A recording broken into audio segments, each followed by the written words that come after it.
Eh bien, bonjour à tous et puis bien merci pour votre participation à ce nouveau webinaire d'InfoRisque.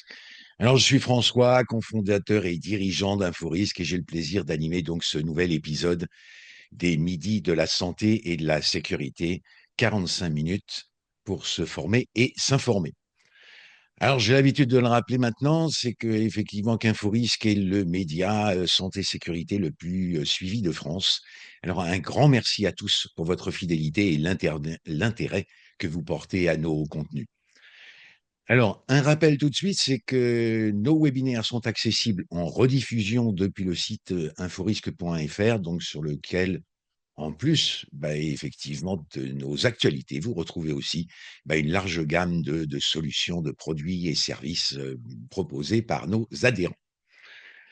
Alors cette semaine, nous allons évoquer, je dirais, un sujet qui nous concerne très largement, puisqu'on verra que nous sommes quand même plus de 8 millions à exercer un emploi, je dirais, de bureau et donc 8 000 000 sans compter, comme précisait Alexandre, que, les personnes qui sont effectivement des indépendants, mais déjà voilà, 8 millions de salariés. Alors tous concernés par ce sujet et le sujet aujourd'hui, il va être, voilà, sédentarité au travail, comment quitter votre chaise? Alors pour ça, nous allons recevoir donc Alexandre Dana qui est, auteur du livre «La chaise tue». Comment échapper à la sédentarité et remettre son corps en marche? Obésité, diabète, maladies cardiovasculaires, maux de dos, mais également anxiété, dépression et créativité en berne. Alors que nous passons la majorité de notre temps assis, le manque d'activité physique tue sans bruit. Car notre société ultra sédentaire a oublié une sagesse fondamentale, nous sommes faits pour marcher. Alors Alexandre Dana, donc notre invité d'aujourd'hui est un expert quand même du domaine et il est journaliste pour le podcast Santé Métamorphose, tout de même un des trois podcasts les plus écoutés de France. Alors il est aussi créateur de l'organisme de formation Live Mentor, directeur de la maison d'édition 23h59 et écrivain. Alors, depuis des années, il milite pour une société moins sédentaire tout en mobilisant son quotidien. Alors, il réussit à diriger donc une entreprise d'une centaine de salariés tout en effectuant plus de 15 000 pas par jour. Et ça depuis 3 ans. Alors, et faisant toutes ces réunions en marchant. Hâte d'écouter Alexandre nous donner effectivement les conseils. Je le voyais tout à l'heure, avant de démarrer, il a commencé déjà à faire des étirements. Donc, on va pas, je pense qu'on ne va pas s'ennuyer et rester trop statique sur notre chaise. Alexandre, bonjour. Bonjour François, bonjour à toutes et à tous. Ravi d'être avec vous aujourd'hui. Alors, petit rappel, donc nous allons être 45 minutes ensemble avec 30 minutes d'échange donc avec Alexandre. Puis nous réserverons 15 minutes pour répondre à vos questions. Alors que vous pourrez effectuer à l'aide du petit pictogramme QR que vous avez en bas de votre écran. Alors merci d'utiliser le chat uniquement pour vos commentaires ou pour dire bonjour comme vous l'avez déjà fait et merci à vous. Alors, tout de suite, pour rentrer quand même dans le vif du sujet, parce que ce qui nous a interpellé et ce qui a été à l'origine de ce webinaire, Alexandre, c'est un livre. Alors, pourquoi écrire un ouvrage avec la chaise qui tue? Hmm. Alors peut-être juste en préambule, évidemment que j'invite toutes les personnes qui suivent ce webinaire à le faire, à suivre ce webinaire en mouvement. Donc je vous invite à vous tenir debout, peut-être à l'écouter en marchant avec des écouteurs, à faire des étirements, à faire tout type de mouvement qui vous fait du bien là maintenant, parce qu'on va le voir, mais lutter contre la sédentarité, ce n'est pas tant une question d'activité sportive, mais une question d'activité physique. Alors maintenant, pour répondre, François, pourquoi est-ce que je me suis mis à écrire ce livre? J'ai 37 ans. J'ai commencé à travailler il y a bientôt 20 ans, pas encore 20 ans, mais j'ai créé ma première entreprise quand j'avais 20 ans. Donc il y a 17 ans. Et cette entrée dans la vie professionnelle m'a sédentarisé. Comme ces 8 millions de travailleurs de bureau qui étaient mentionnés dans l'introduction, ben je suis devenu moi aussi un travailleur de bureau, puisque mes projets, mes entreprises euh, fonctionnent via Internet. Pour les développer, pour exercer mon métier, il ne me faut, entre guillemets, qu'une chaise, qu'un bureau, qu'un ordinateur. Et c'est là c'est tout le drame en fait, c'est tout le problème. Et, et donc pendant plusieurs années, sans m'en rendre compte, je suis tombé dans un quotidien avec 7 heures, 8 heures, 9 heures, 10 heures, 11 heures, 12 heures par jour en position assise. Et ma santé en a été affectée, sans que j'identifie bien le coupable. Il m'aura fallu plusieurs années et Alexandre, votre santé, laquelle de santé? ben, Mentale, oh, physique? bah, C'est quoi? les deux, mais j'ai commencé à avoir des troubles musculo-squelettiques, donc des douleurs au dos, Ok. des douleurs dans le cou aussi. Et j'ai connu deux burn-out, donc deux moments d'épuisement professionnel qui ont duré pour le premier 1 mois, le deuxième 3 mois.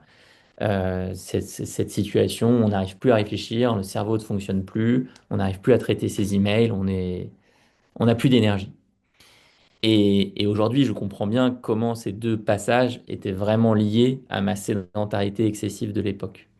Donc déjà, mon parcours personnel m'a amené à m'intéresser aux bienfaits de la marche.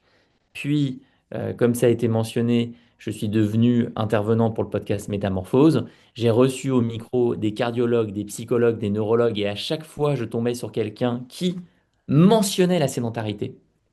Ces spécialistes, quel que soit leur clocher, entre guillemets, arrivaient tous à la conclusion si on bougeait plus, on aurait beaucoup moins de diabète de type 2, on aurait beaucoup moins d'Alzheimer, on aurait beaucoup moins de troubles musculo-squelettiques. Et donc ça m'a donné envie de couvrir ce sujet qui était transdiscipline.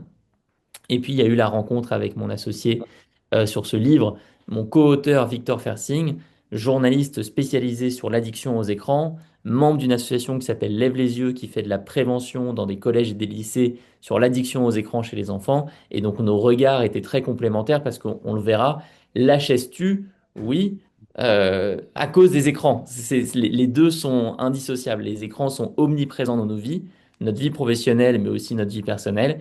Et ces écrans nous sédentarisent dans 99,999% des cas. Donc voilà pourquoi j'ai voulu écrire ce livre. Et après, ce qui est assez tragique, c'est d'avoir vu la santé de mon papa se dégrader tout au long de l'écriture de ce livre. Mon père a- a traversé un coma diabétique cet été. Heureusement, il a été amené aux urgences et il y a passé 3 semaines, mais ils l'ont sorti du coma. Mon père fait partie des 4 millions de Français qui sont diabétiques de type 2. Mon père a exercé toute sa vie un métier sédentaire. Alors, Hmm. un métier, c'est pour ça que le chiffre des 8 millions, il est sous-estimé en fait, parce que c'est le chiffre sur les 8 millions de salariés qui ont un travail de bureau, mais à ça, il faut ajouter les travailleurs indépendants ou les professions libérales. Mon père a exercé toute sa vie en tant que psychiatre et psychanalyste, donc assis dans un fauteuil. Hmm. Euh, c'est ce qui ne lui a pas permis de réguler son diabète. C'est son inactivité physique a été, comme pour beaucoup de gens, ce qu'on appelle un tueur silencieux. Et c'est tout le problème en fait de ce temps qu'on passe assis. On ne se rend pas compte du problème, on ne se rend pas compte du danger. On le verra dans les slides. Ok. Alors, tout de suite, oui, parce que et c'est intéressant. Moi, je trouve passionnant voilà, cette opportunité qu'on a d'échanger ensemble aujourd'hui, parce que on vient sur les TMS, toujours la question des TMS, mais pas que, et même par rapport à voilà, votre expérience avec, puis l'expérience de votre père là-dessus, on voit qu'on va vraiment beaucoup plus loin.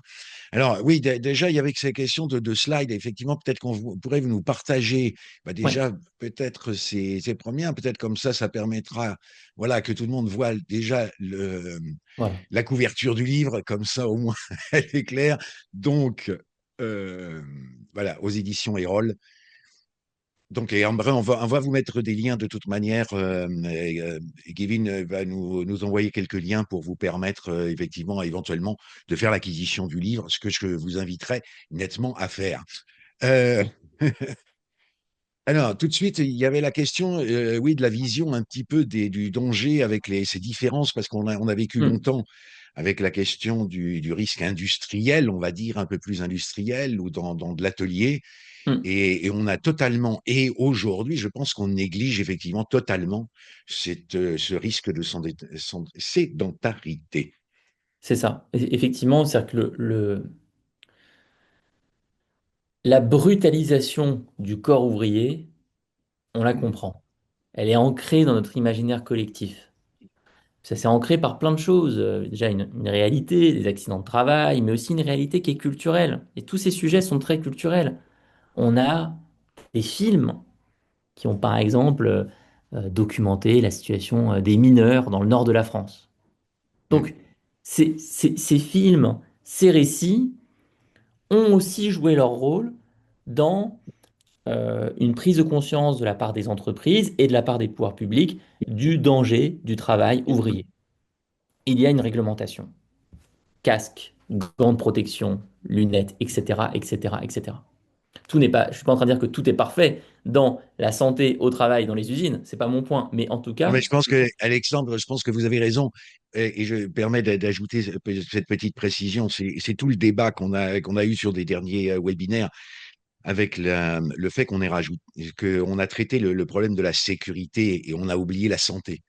hum, Et hum, maintenant, on est en train, et beaucoup d'acteurs maintenant, et on essaye au niveau d'InfoRisque de pousser ce message-là, où il faut vraiment que la santé reprenne sa place.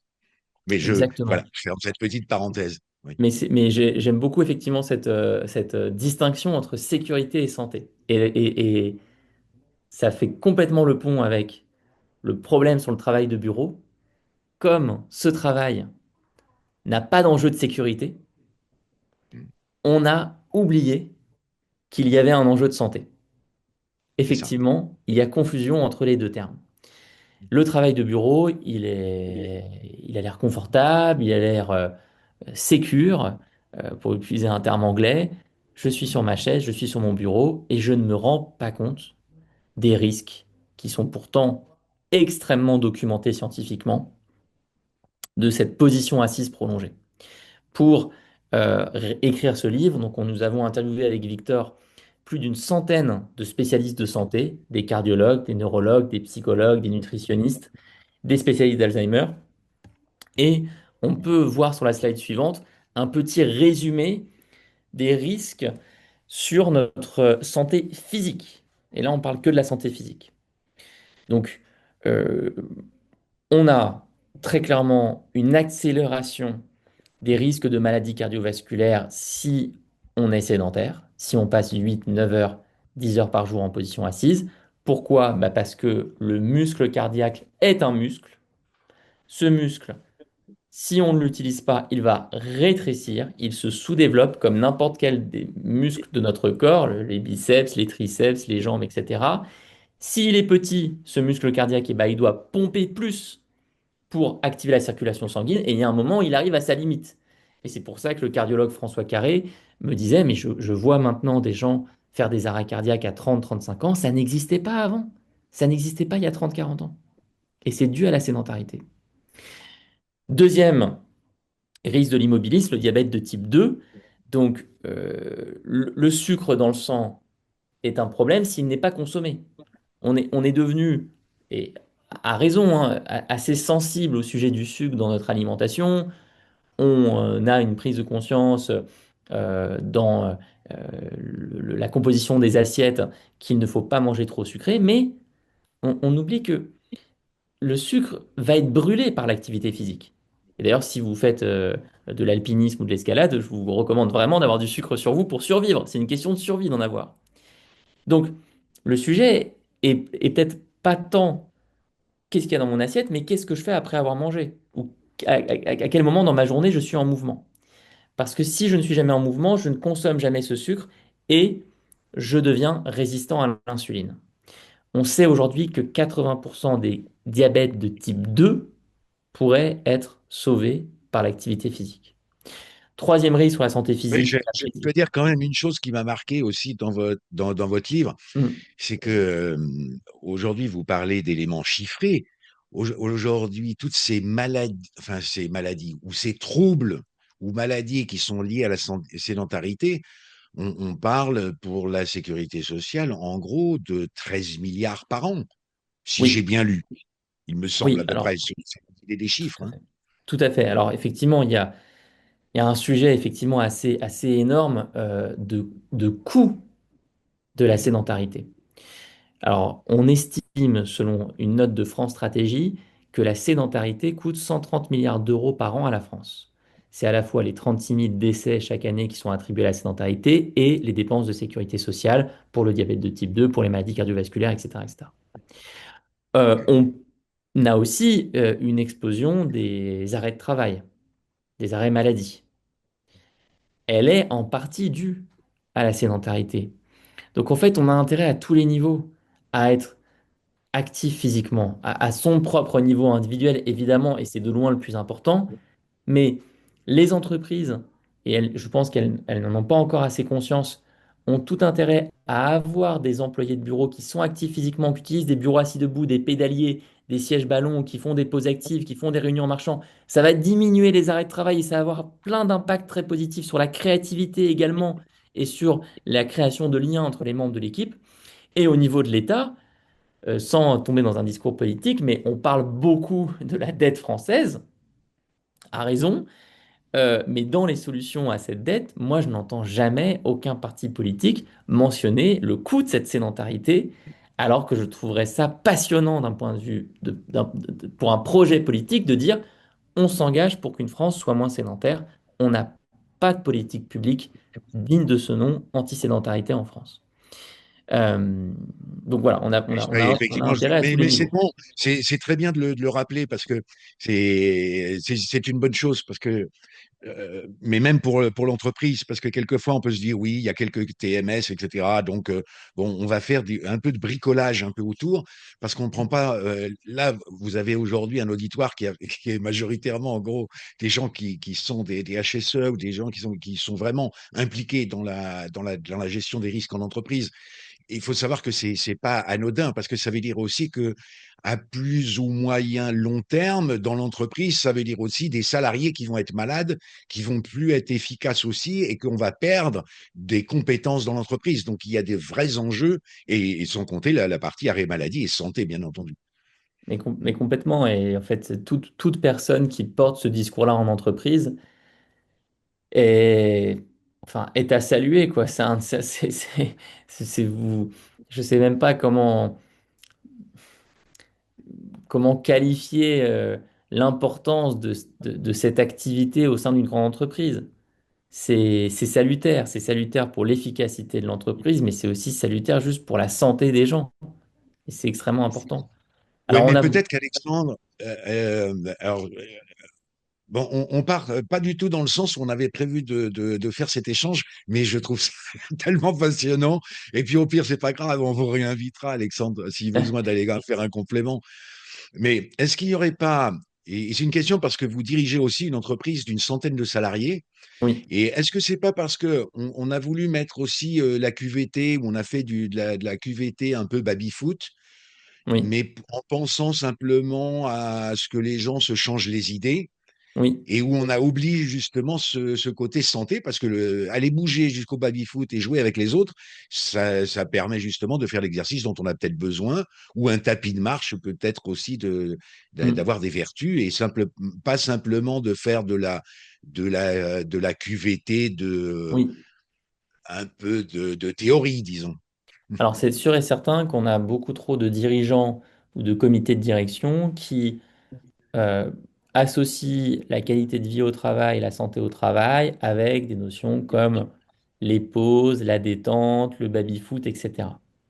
Mm. Alors que le vrai sujet, c'est pour le travail de bureau de le transformer pour y inclure du mouvement.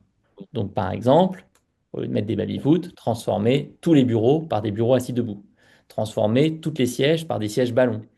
Mettre des pédaliers sur tous les postes de travail.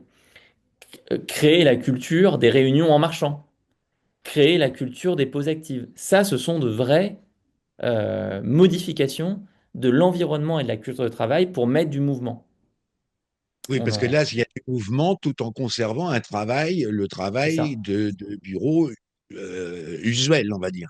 C'est ça, exactement. Il faut vraiment travailler à la racine.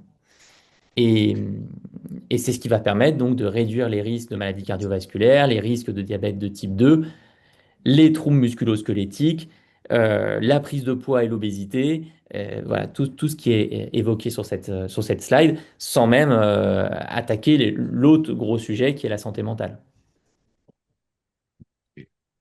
Alors, tout de suite, parce que là, on a filé quand même juste 20 minutes et on est à la troisième slide sur les 14, les 14 qui étaient prévus, Alexandre. C'est un sujet qui est effectivement très dense. Je vais essayer d'accélérer un petit peu, mais Non, voilà, mais c'est pas accéléré. Je pense que c'est passionnant parce que c'est un angle qu'on n'a pas l'habitude d'entendre. Hum, Et hum. je pense que cela, c'est effectivement très riche. Allez, je vous laisse filer, Alexandre. Alors, maintenant sur la santé mentale. Moi, ce qui m'a effectivement plus surpris, c'est de découvrir dans mon enquête énormément de recherches sur les liens entre sédentarité et santé mentale. Qu'est-ce qui se passe? Quand je suis en mouvement, je vais générer des endorphines. C'est les hormones du bonheur. Quand je suis en mouvement, je vais activer des neurotransmetteurs qui sont la sérotonine et la dopamine. À l'inverse, quand je suis sédentaire, le comportement sédentaire me prive déjà de ces avantages-là, mais aussi associé à d'autres comportements qui ont des effets toxiques sur la santé mentale. La sédentarité est associée, on a plein d'études qui le prouvent, à une alimentation plus riche en produits ultra transformés et associée à un moins bon sommeil parce que pour réguler euh, le- mon cycle de sommeil dans la nuit, ce que je fais dans la journée a un impact. Si je suis inactif physiquement toute la journée, j'abîme la qualité de mon sommeil. Et un moindre sommeil, c'est aussi plus de problèmes de santé mentale. Et enfin, euh, et là on touche peut-être plus à la vie perso qu'à la vie pro, la sédentarité est aussi associée à beaucoup plus de temps passé sur les écrans et notamment les réseaux sociaux qui sont générateurs de mécanismes de comparaison et d'anxiété.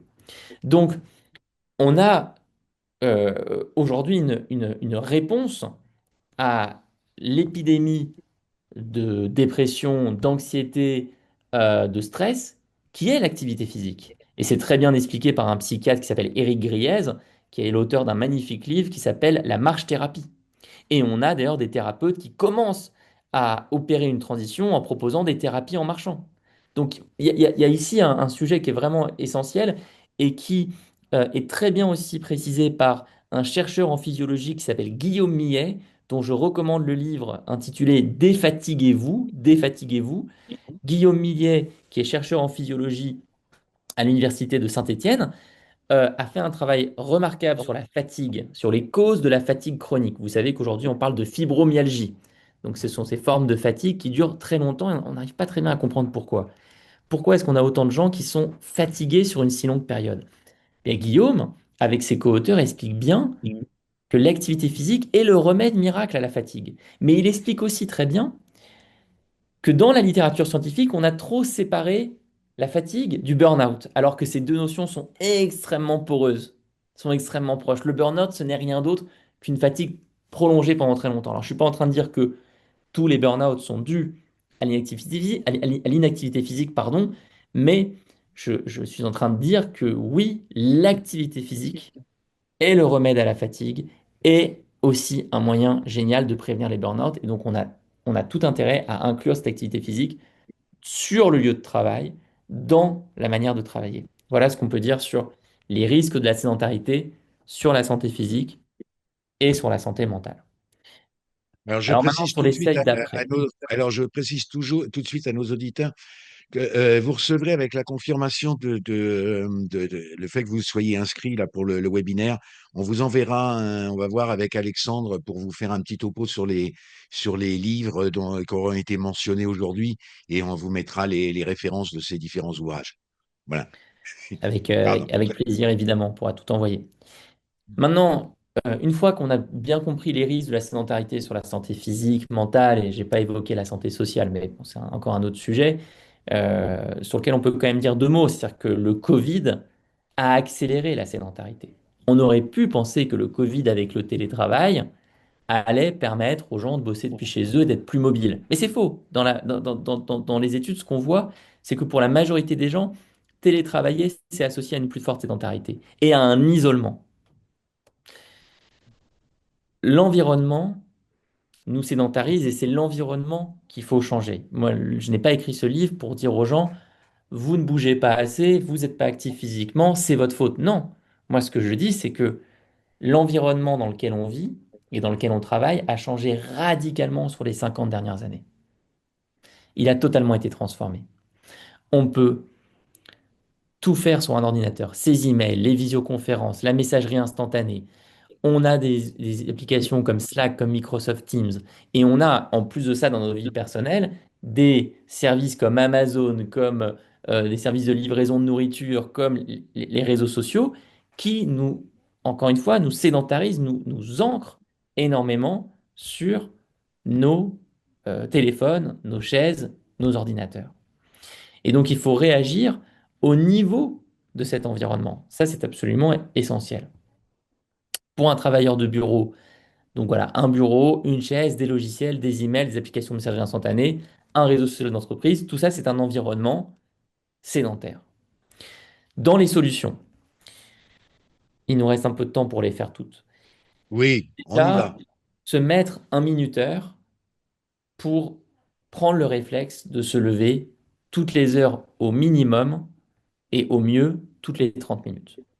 Rien que ça, c'est un changement vraiment puissant pour notre circulation sanguine et pour l'oxygénation de notre cerveau. On a besoin de remettre ce corps en mouvement en permanence. Inclure du mouvement pendant les Donc, pauses, un conseil pour ça, ne pas avoir une grande bouteille d'eau, mais d'avoir simplement un verre d'eau et se donner la peine par d'aller exemple. chercher de l'eau, voilà, toutes les 30 minutes pour faire de Par l'exercice. exemple, effectivement. Ensuite, bien prendre conscience que il est tout à fait normal et naturel de faire des étirements, d'utiliser son corps au bureau. Est-ce que, peut-être vous pourrez me dire dans le chat, est-ce que vous avez déjà vu ces vidéos de Japonais, de travailleurs japonais, qui font des mouvements de gymnastique sur leur lieu de travail? Qui a déjà vu ce genre de vidéos passer sur Internet?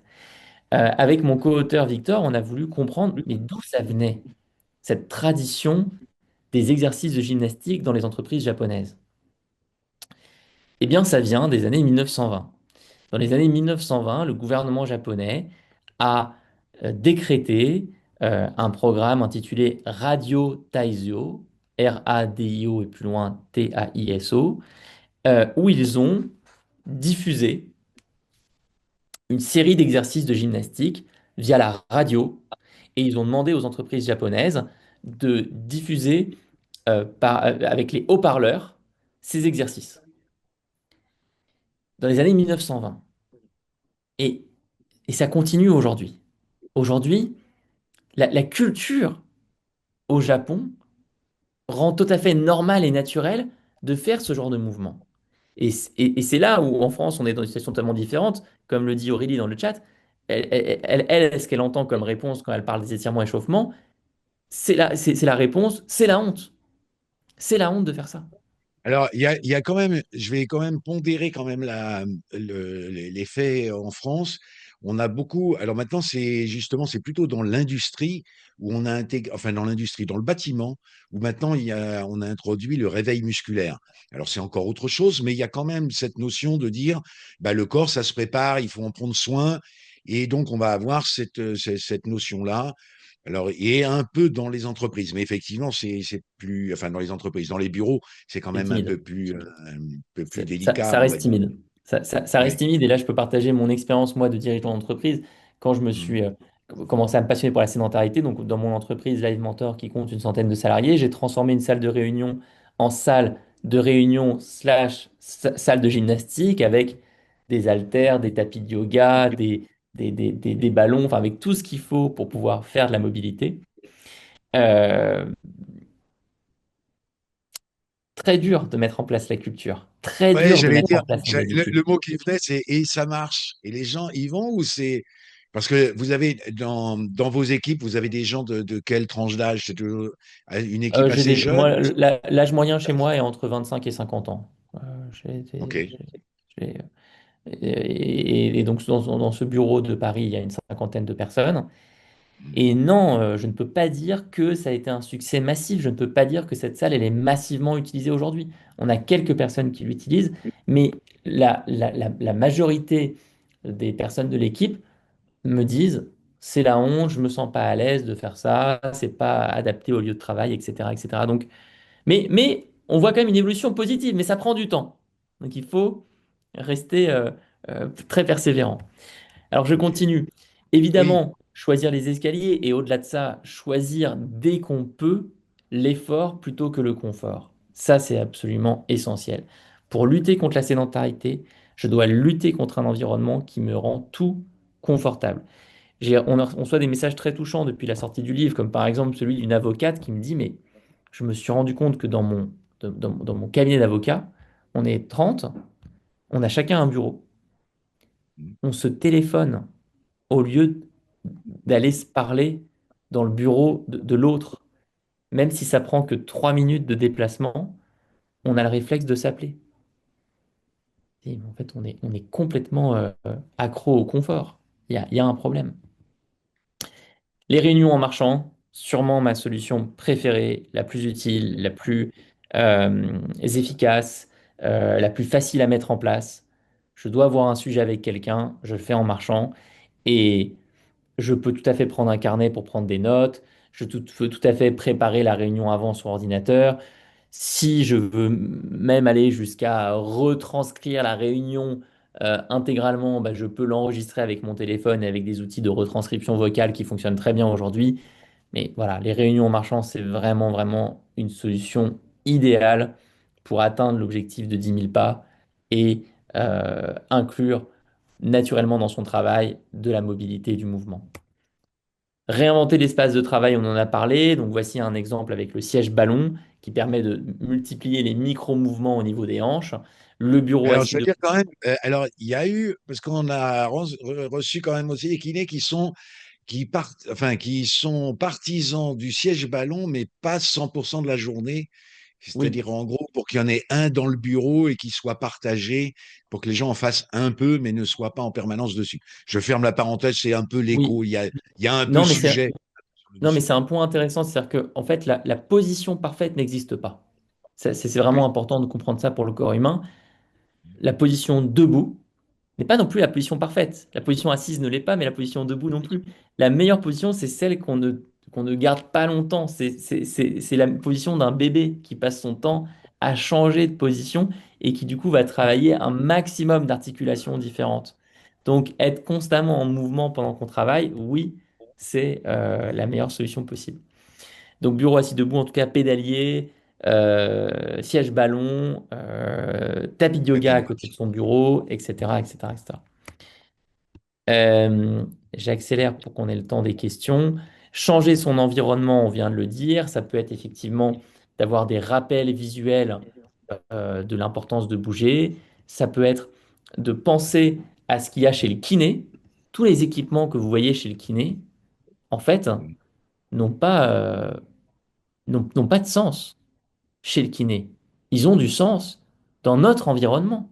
On a intérêt à les avoir au quotidien à côté de nous, ces équipements qu'on voit chez le kiné. C'est ce qui va nous rendre très naturellement mobiles, actifs, avec toute une diversité de mouvements qui sont permis par ces équipements.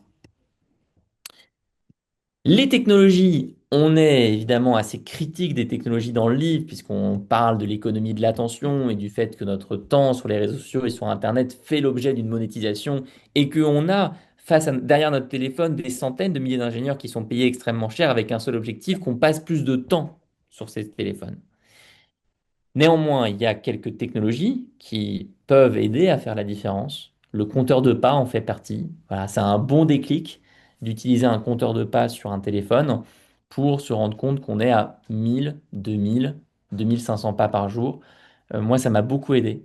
Quand je me suis rendu compte il y a 5 ans que j'étais à une moyenne de 4500 pas par jour, bah, ça m'a motivé, ça m'a donné un référentiel.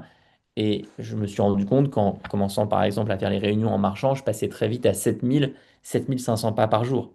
Et après, une fois que l'habitude est là, on n'a plus besoin de la technologie, on n'a plus besoin du compteur, on avance tout seul. Une autre technologie qui est intéressante, c'est ce qu'a lancé la mutuelle Alan. Je ne sais pas si certains d'entre vous la connaissent ou Moi, ça même me dit rien, mais bon, oui, dites-moi. c'est une start-up française qui commence à avoir voilà, enfin, vraiment plusieurs, je crois, dizaines de milliers d'entreprises qui sont clientes. Et Alan avait historiquement une application standard de mutuelle qui permet de se faire rembourser ses dépenses de santé. Ils ont ajouté des défis collectifs par entreprise anti-sédentarité, et ça c'est très intéressant. C'est-à-dire que nous, dans mon entreprise Live Mentor, nous sommes clients d'Alan, c'est notre mutuelle. Et nous avons sur l'application des statistiques sur le nombre de pas. Alors, chacun décide s'il veut participer ou pas, hein, c'est pas obligatoire. Mais il y a à peu près la moitié de l'équipe qui s'y est mis. Et donc, toutes les semaines, on voit qu'un tel a fait 5000 pas, 10 000 pas, 20 000 pas, 40 000 pas. Ça permet de déclencher des conversations du style, mais comment tu as fait pour marcher autant depuis le début de la journée? Et là, tu découvres que quelqu'un, en fait, a un chien et donc il va marcher avec ce chien pendant 40 minutes le matin, etc. C'est intéressant. C'est intéressant car, à mon sens, ça permet de créer cette culture collective du mouvement et je pense que c'est essentiel. On ne s'en sortira de la sédentarité que par le collectif. C'est vraiment un thème fort du livre. Et voilà, enfin, changer la culture, j'aime beaucoup cette photo où on voit euh, toute une équipe en train de bouger avec chacun un mouvement différent. Merci d'ailleurs, Marilène, pour les précisions sur Alan. Effectivement, on peut même faire un petit défi avec quelqu'un. Et alors, oui, je répondrai aux questions après, il y en a des très intéressantes. Voilà, donc en tout cas, si le livre vous intéresse, vous avez ce lien pour le commander. Si vous avez la moindre question à me poser, je suis disponible sur LinkedIn avec plaisir. Et puis en plus, je dois préciser que si vous achetez le livre, vous aurez le droit aussi à un bonus. Et donc, voilà. Mais j'en dis pas plus. Vous avez un bonus une fois que vous avez acheté le livre, Oui, vous en le fait, on a lisez. tourné des vidéos avec un coach santé de mouvement, de mobilité qu'on peut faire sur une chaise. Donc, c'est toute une série de vidéos très pédagogiques qui permettent de se rendre compte de tout ce qu'on peut faire pour ses épaules, pour son dos, pour ses jambes, alors qu'on est en train de travailler devant un bureau. Ok. Euh, Bah finalement, le timing est pas mauvais, Alexandre. Oui, je Alors, pense qu'on peut prendre quelques questions. on est pas mal. Donc, il y a Isabelle qui demande comment faire pour changer les paradigmes. C'est tout le sujet, le sujet du changement culturel. Je pense que la seule manière de faire, c'est de proposer des choses sur la base du volontariat. Dans les entreprises avec qui on a échangé, qui sont les plus en avance sur la culture anti-sédentarité, elles ont toutes commencé par proposer du volontariat. Vous pouvez faire vos réunions en marchant, vous pouvez organiser vos séminaires d'équipe en marchant, etc. D'identifier les personnes clés, les personnes les plus déterminées et construire autour d'elles. Et avoir des moteurs, des relais au sein de l'entreprise. Mais c'est impossible de faire un changement sur toute l'équipe d'un coup au global. Ça ne fonctionne pas. Je vous propose d'arrêter votre partage, Alexandre, Oui, comme ça, ouais, voilà, la hop, communauté vous verra plus directement. Voilà, c'est ça va être bon. sympathique. Alors, Aurélie qui demande, bonjour, je suis formatrice en santé au travail. Lorsque j'évoque ces éléments avec mes apprenants, ils me demandent des chiffres. Existe-t-il des chiffres précis sur Oui, bah, alors, l'implantation de ces chiffres? OK. l'avantage Oui. qu'on a, c'est que la sédentarité est un des phénomènes scientifiques les mieux étudiés au monde. On coulait sous les études littéralement avec Victor Fersing, mon co-auteur. Il y a des études, on met tous les liens dans le livre, mais des études sur les liens entre maladies cardiovasculaires et sédentarité, des études sur les liens entre diabète de type 2 et sédentarité, des études sur les liens entre créativité et sédentarité. La plus connue s'intitule, vous pouvez la trouver sur Internet, Give legs to your ideas, donner des jambes à vos idées. C'est cette étude célèbre où ils ont pris plusieurs groupes de personnes, un groupe sédentaire, un groupe actif en intérieur, un groupe actif en extérieur. Ils leur ont fait passer des tests de créativité pour se rendre compte que le groupe actif en extérieur générait 81% de plus d'idées créatives. Donc oui, là-dessus, il y a pas de doute, le phénomène est tout à fait sourcé. Oui, parce qu'il y a la particularité également, parce que le phénomène, en plus d'être à l'extérieur et vos réunions extérieures, vous amenez aussi un apport d'oxygène, parce qu'on a parlé du mouvement, et il y a aussi Oui. l'oxygène, et dont le cerveau a absolument besoin, surtout lorsqu'il est en action, Mhm. sauf Mhm. erreur de ma part, hein. Absolument, c'est tout à fait juste et on n'a pas parlé de la santé cognitive, c'est encore tout un sujet, mais dans le livre, je mentionne le docteur Olivier de la Doucette, qui est le président de la Fondation de recherche contre Alzheimer, qui nous a fait vraiment le cadeau d'un très bel entretien où il explique lui aussi que l'activité physique, le meilleur, un des meilleurs remèdes pour prévenir Alzheimer ou pour atténuer les effets d'Alzheimer une fois que qu'Alzheimer est là. Alors, Patrick qui demande, petite réflexion polémique. Alors, voyons voir votre polémique, Patrick. Si tout le monde bouge, marche, se lève de sa chaise, prend les escaliers, eh ben, on va augmenter les risques de chute de plein pied. Oui, d'accord, effectivement. Oui, une polémique, je pense un clin d'œil, plutôt un clin d'œil. Mais je dois dire aussi que j'ai été. Vous avez donné un témoignage, je vais donner celui de ma fille. Et j'ai trouvé, parce que voilà, c'est les trentenaires, et qui a pris soin, je dois dire, d'acheter un bureau, parce que vous parliez le travail, le télétravail. Et finalement, d'avoir un bureau debout assis a coûté effectivement pas très cher finalement, enfin pas très cher, on parle de 200 euros, quelque chose comme ça. Bah, c'est Mm. pas, voilà, c'est accessible, on va dire, et Mm. d'avoir mis effectivement un tapis de marche. Et je me dis que Oui. voilà, peut-être que les trentenaires sont, je dirais que c'est pas ridicule aujourd'hui de se dire, et elle, pourtant, voilà, elle travaille dans des domaines où elle a des réunions, mais elle fait ses réunions, vous parliez réunions marchands, mais elle fait voilà les conférences et les réunions Teams, ben, elle les fait avec un tapis de marche et donc en pouvant garder cette activité tout en gardant une activité bureau tout à fait importante. Absolument. Ouais, c'est un très bel exemple. Euh, Par contre, alors j'ai Vincent, quelle application conseillez-vous pour le décompte du nombre de pas? Bon, les applications natives des smartphones fonctionnent très bien, sans souci. Oui. Alors, Olivier qui demande, le top serait la danse en ligne au travail. Oui, ok. Ok, on a des gens qui sont blagueurs aujourd'hui, on a un auditoire blagueur. Pourquoi les entreprises ne saisissent pas plus de ce risque Mm. majeur qui est un enjeu de santé publique? Marilène, Ça, c'est c'est une une très bonne bonne question. question.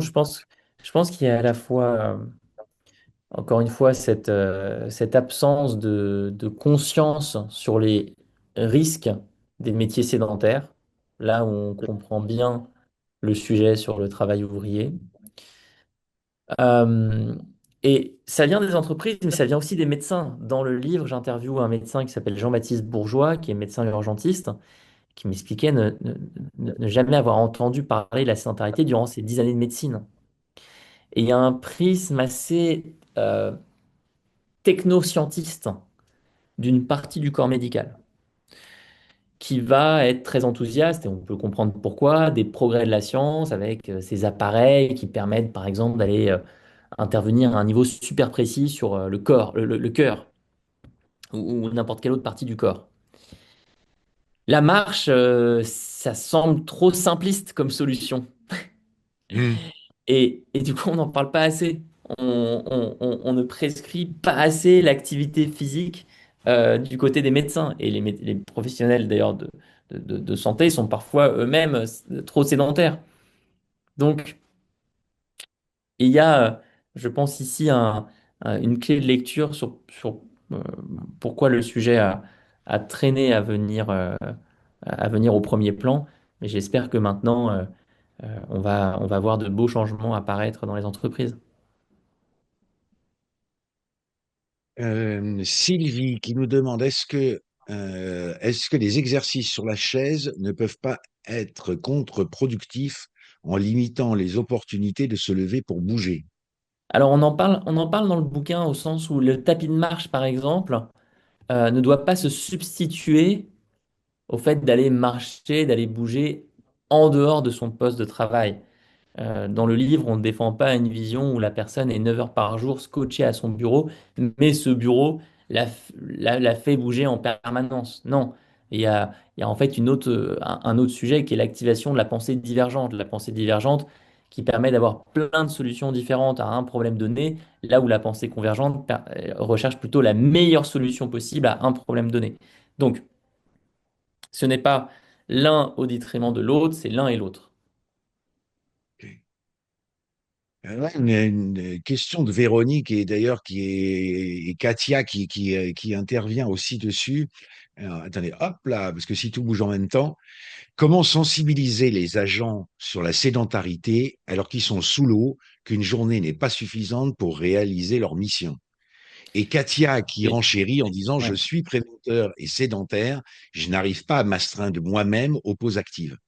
Ouais, alors c'est vraiment le sujet principal qu'on traite lors de nos ateliers. Quand des entreprises nous font appel à Victor et moi pour qu'on anime des ateliers anti-sédentarité, c'est notre objectif numéro un, c'est de faire de la sensibilisation. C'est de prendre un moment d'une demi-journée, d'une journée avec les équipes pour passer en revue tout ce qu'on a vu là, mais avec plus de détails, et essayer, si possible, d'avoir un électrochoc, de montrer avec plein d'exemples bah, les risques, premièrement, la possibilité de faire un arrêt cardiaque, la possibilité de contracter un diabète de type 2 avec tous les problèmes que ça impacte, la possibilité de prendre du poids ou d'avoir des troubles musculo-squelettiques et d'essayer, lors de ce moment, ensemble, euh, de, de s'orienter vers un autre futur, vers une autre manière de travailler. Ça, ça demande, je pense, ce genre d'intervention euh, pour casser une habitude sédentaire qui s'est installée en nous depuis plusieurs années, depuis plusieurs décennies. Alors, une remarque d'Olivier. Alors, toutes mes excuses, Olivier, parce que effectivement, j'ai rigolé tout à l'heure avec sur les bienfaits de la danse. Mais alors, vous me mettez un long développé dessus, et ben, je laisserai. Alors, effectivement, enfin, c'était la première fois que j'entendais parler voilà, des bienfaits de la danse, en tout cas dans le cadre de l'entreprise. Mais je vais laisser Alexandre répondre à votre remarque. Non, mais c'est sûr que la danse a plein d'avantages, hein. Plein d'avantages en termes de cardio, d'aérobie, d'anaérobie et de manière générale. Moi, je suis favorable à une transformation des environnements de travail pour permettre plein de formes de mouvements différentes. On a parlé de la marche au travail, mais avoir des barres de traction, avoir des anneaux sur un lieu de travail, en quoi est-ce un problème? Avoir un tapis de yoga dans toutes les salles de réunion pour permettre à quelqu'un de faire des fentes avant, en quoi est-ce un problème? Et Olivier, si vous aimez la danse, dans la salle dont je parlais tout à l'heure que j'ai créée dans mes bureaux, nous avons mis des miroirs pour danser également. Mais comme je le disais, ça n'a pas été encore adopté par toutes les personnes de l'équipe. Je vois qu'on arrive à la fin juste du webinaire. Je voudrais prendre une question qui a été posée par plusieurs personnes qui est comment convaincre dans l'entreprise sur le coût des investissements? Eh bien, moi, je pense que le plus efficace, en tout cas de mes échanges avec des DRH, avec des comités de direction, le plus efficace, c'est de leur montrer qu'ils y gagnent économiquement. C'est très comptable comme approche, hein, et bon, c'est un peu gênant de cette manière qu'on en arrive là, mais quand on monte par A plus B, les gains en termes de réduction des arrêts de travail, les gains en termes de créativité, les gains en termes d'énergie, le coût est complètement négligeable. Le coût est ridicule. C'est pas une dépense, c'est un investissement. Voilà. Bon, on va peut-être quand même. Allez, on va reprendre encore une question. Alors, attendez, je vous laisse. Alors, on a Florence. Alors, la réponse en deux mots, alors, du coup. Alors, Florence qui nous demande. Hop là, là, tiens, les questions bougent en même temps. Un bureau debout plus tapis de marche, c'est bien, mais parfois on a besoin de s'asseoir. Il faut enlever Oui. le tapis à chaque fois pour remettre sa chaise. C'est un détail, mais ça peut être un vrai frein. Oui, bah ça Mais fait moi, faire de je vois ça l'exercice. comme un vrai avantage de devoir enlever le tapis et de devoir le remettre. C'est un mouvement supplémentaire et Voilà, c'est très, très exactement. bénéfique. Oui. Alors, et le frein majeur dans mon entreprise et le coût, donc ça, oui, c'est la question d'Élodie, vous l'avez signalé. Rose qui nous dit le monde du travail va à l'encontre de vos préconisations. On nous demande d'aller de plus en plus vite et d'en faire de plus en plus. Les donneurs d'ordre nous transforment en machines, nous laisser le temps de prendre du temps pour nous est loin de leur pensée. Et Véronique, effectivement, je suis tellement d'accord avec vous. Oui, mais je pense qu'on est tous d'accord, mais je pense que c'est peut-être une vision. Enfin, je vais vous laisser répondre, Alexandre. Bah, c'est sûr qu'on a on a un biais total vers la pensée convergente. On ne se rend pas compte à quel point, dans notre travail, il- on n'arrête pas de travailler quand on sort du lieu de travail. Notre cerveau ne fonctionne pas comme ça. Mm. On ne peut pas s'empêcher de penser à notre travail, à ce qu'on a envie de faire, au projet qu'on a envie de mener, dès qu'on sort des bureaux. C'est quand même dans notre tête. Et c'est dans notre tête, et c'est là que des pensées, des idées peuvent apparaître. Et donc, il faut vraiment, vraiment que les entreprises choisissent activement la créativité et l'innovation.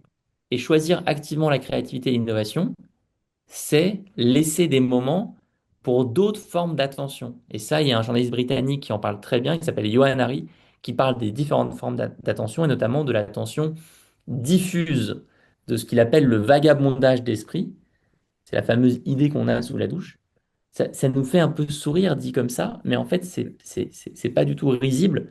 Il y a une vraie créativité à laquelle on ne peut connecter que quand on sort de notre bureau, de cette obsession pour le travail et la concentration, et qu'on va marcher, errer, vagabonder, et que la pensée en arborescence va se, se, se, euh, se mettre en place. Un exemple que je trouve incroyable là-dessus, c'est ce que faisait Charles Darwin, scientifique exceptionnel, qui avait créé autour de chez lui, autour de sa maison, un sentier qu'il appelait le chemin de pensée, le thinking path en anglais. Et il prenait tous les jours ce chemin, et c'était ancré dans ses habitudes de travail. Il allait pas marcher euh, pour faire une pause, il allait marcher dans le cadre de son travail. Alexandre, est-ce que vous avez encore, est-ce que vous pouvez rester encore 5 minutes avec nous de plus ou pas? Euh, Ou c'est un je, peu limite? en fait, moi, je suis désolé, je croyais qu'on s'arrêtait à 12h15, mais Oui, c'est ça. je peux rester encore 1 ou 2 minutes si vous voulez. Mais malheureusement, on Non, m'attend non, mais pour. c'est pour ça que je préfère vous poser la question. Alors, pardon, on ne traitera pas tous les sujets, mais j'aimerais juste, peut-être dans les sujets, on a parlé des gens au bureau, peut-être un conseil, je ne sais pas si vous avez traité le sujet des gens qui sont, par exemple, qui travaillent, eh ben, qui sont des chauffeurs ou enfin des gens qui sont sur des chauffeurs enfin, conducteurs poids lourds ou choses comme ça, enfin, qui ont un métier pour le coup assis en permanence. Est-ce qu'il y a Ouais. quelque chose à faire pour eux? Est-ce qu'il Hmm. y a est-ce que vous avez traité le sujet ou pas? Bah oui, malheureusement, ils sont tout à fait impactés, hein, les chauffeurs routiers, les conducteurs de taxi, etc. Là, on ne peut pas faire beaucoup de modifications, hein, sur le poste de travail. On va pas faire des tractions et faire des squats alors qu'on est en train de conduire une voiture. C'est un danger énorme pour nous-mêmes ou pour les autres. Donc là, la seule et unique solution, c'est les pauses. C'est de faire des Mm, pauses et quand on fait des pauses, on ne va pas s'asseoir sur mm, une chaise sur une mm. aire d'autoroute. On va marcher, s'étirer, etc., etc. Pour ces travailleurs-là, c'est absolument essentiel.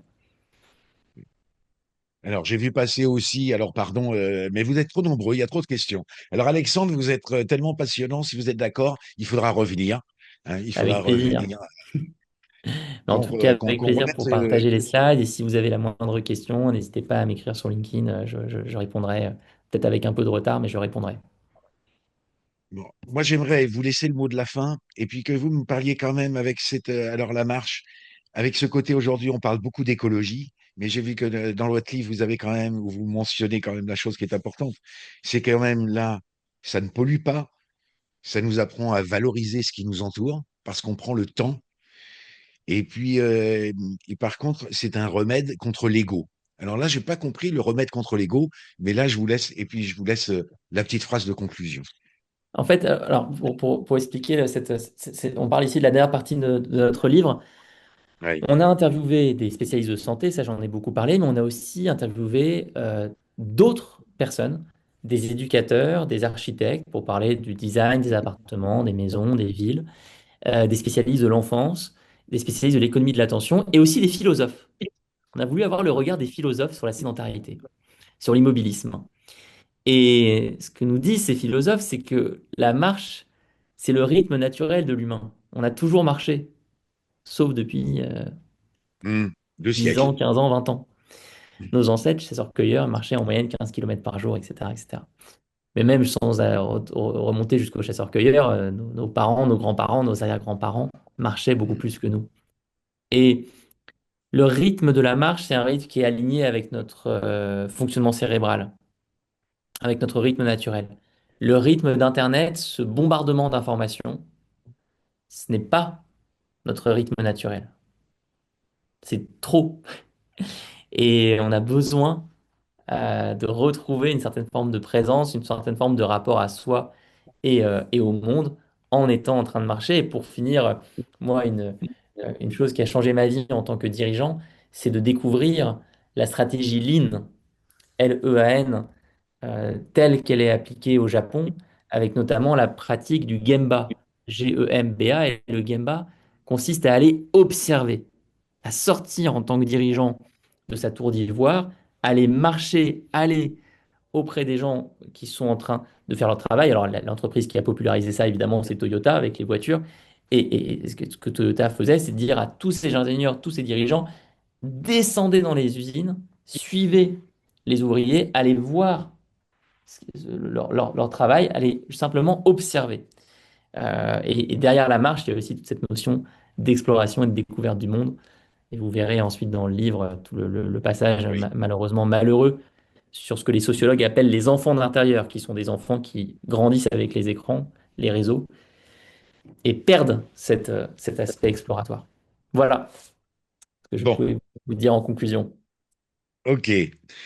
Un immense merci, Alexandre, pour tout cet éclairage. Mais bon, voilà, il faudra absolument qu'on en reparle parce que c'est un vrai sujet.